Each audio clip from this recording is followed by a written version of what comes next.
Shalom. Mari kita mempelajari kebenaran firman Tuhan yang terambil dari 2 Samuel 24 ayat 1 sampai 10. 2 Samuel 24 ayat 1 sampai 10. Kita belajar dari Daud yang mempunyai motivasi yang salah di dalam melakukan kebenaran firman Tuhan. Jadi Daud gagal dalam melaksanakan kebenaran firman Tuhan di dalam kehidupannya. 2 Samuel 24 ayat 1 sampai 10. Bangkitlah pula murka Tuhan terhadap orang Israel. Ia menghasut Daud melawan mereka. Firman-Nya, pergilah, hitunglah orang Israel dan orang Yehuda. Lalu berkatalah raja kepada Yoab dan para panglima tentara yang bersama-sama dengan dia, jelajahilah segenap suku Israel, dan dari Dan sampai Berseba adakanlah pendaftaran di antara rakyat, supaya aku tahu jumlah mereka. Lalu berkatalah Yoab kepada raja, kiranya Tuhan Allahmu menambahi rakyat 100 kali lipat daripada yang ada sekarang, dan semoga mata tuanku raja sendiri melihatnya. Tetapi mengapa tuanku raja mengendaki hal ini? Namun titah raja itu terpaksa diikuti oleh Yoab dan oleh para panglima tentara. Maka pergilah Yoab dan para panglima tentara itu atas perintah raja untuk mengadakan pendaftaran di antara bangsa Israel. Mereka menyeberangi sungai Yordan, lalu mulai dari Aroer dan dari kota yang terletak di tengah-tengah lembah ke arah Gad dan Yaezer, kemudian sampailah mereka ke Gilead dan ke Kades di negeri orang Het. Selanjutnya sampai mereka ke Dan, dan dari Dan mengambil jurusan Sidon. Kemudian sampailah mereka ke tempat berkubu Tirus dan segala kota orang Hewi dan orang Kanaan. Akhirnya tibalah mereka di bagian selatan Yehuda, di Berseba. Setelah mereka menjelajah seluruh negeri itu, sampailah mereka kembali ke Yerusalem setelah lewat 9 bulan dan 20 hari. Lalu Yoab memberitahukan kepada raja hasil pendaftaran rakyat. Orang Israel ada 800.000 orang perangnya yang dapat memegang pedang, dan orang Yehuda ada 500.000. Tetapi berdebar-debarlah hati Daud setelah ia menghitung rakyat.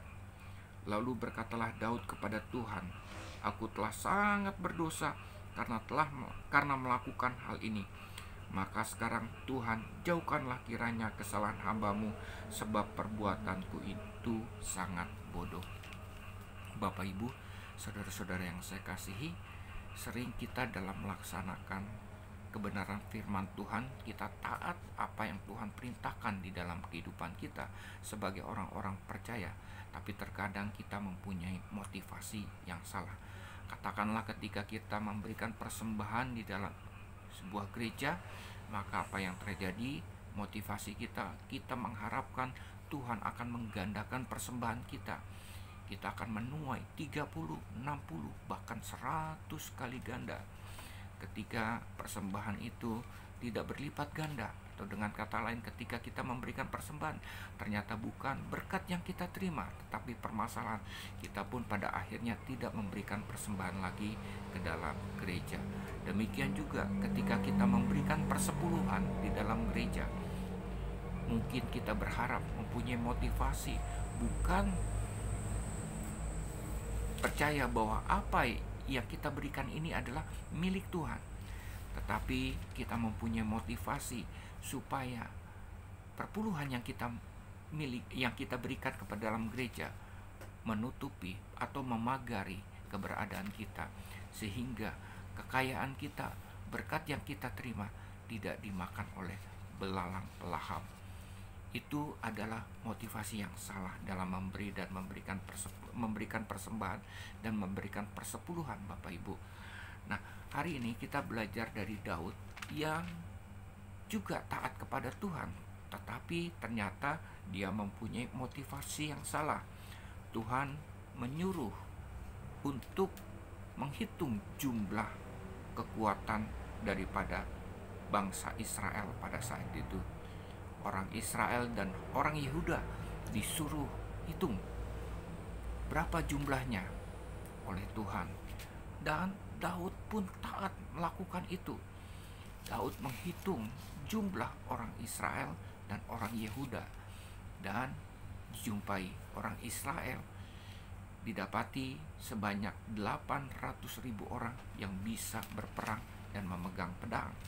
Lalu kemudian orang-orang Yehuda ada 500.000 orang.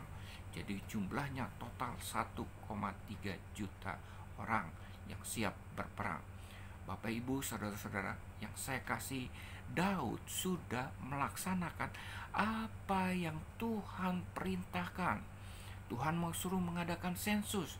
Daud menghitung dengan tepat jumlah dari kekuatan orang Israel dan termasuk juga orang-orang Yehuda saat itu. Apa yang salah dari Daud ini? Ya, yang salah adalah motivasi dari Daud. Ya, Tuhan suruh menghitung.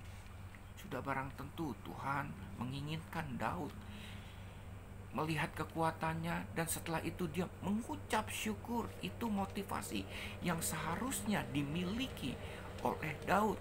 Dia mengucap syukur berapapun kekuatan daripada bangsa Israel saat itu, dia sanggup bisa mengalahkan musuh.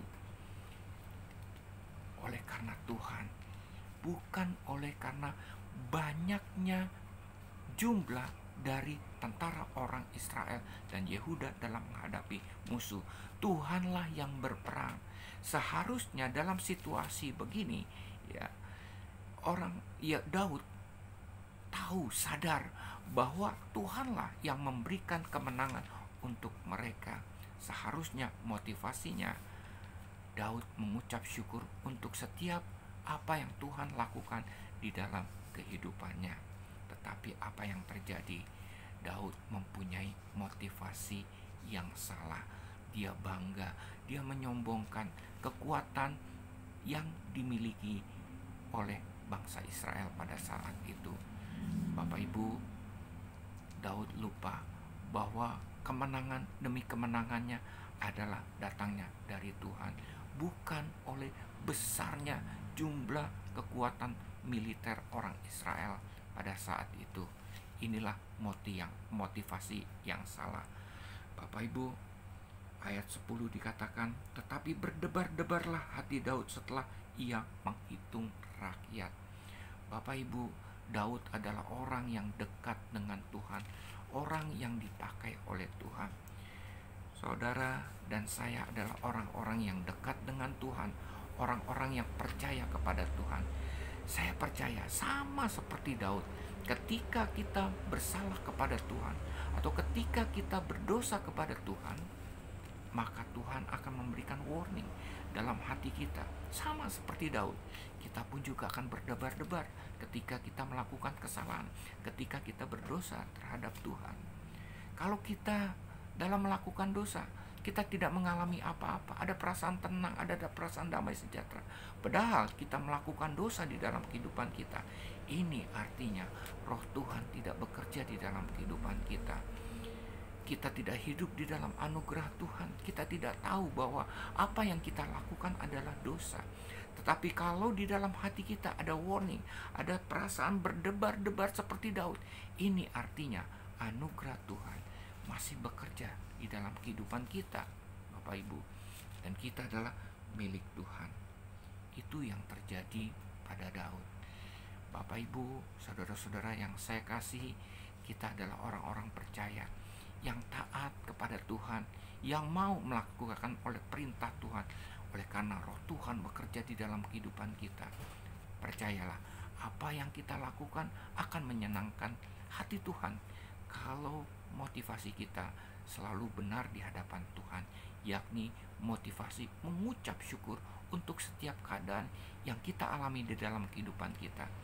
Kalau kita bisa melalui hari-hari demi hari di dalam masa-masa seperti ini bukan karena kekuatan kita, bukan karena kekayaan kita, bukan karena kepintaran kita, tetapi Tuhanlah yang bekerja, Tuhanlah yang menentukan kehidupan kita. Dia ada di dalam kehidupan kita, Dia tinggal di dalam kehidupan kita, Dia tidak pernah membiarkan dan selalu menyertai kita. Tuhan memberkati. Shalom.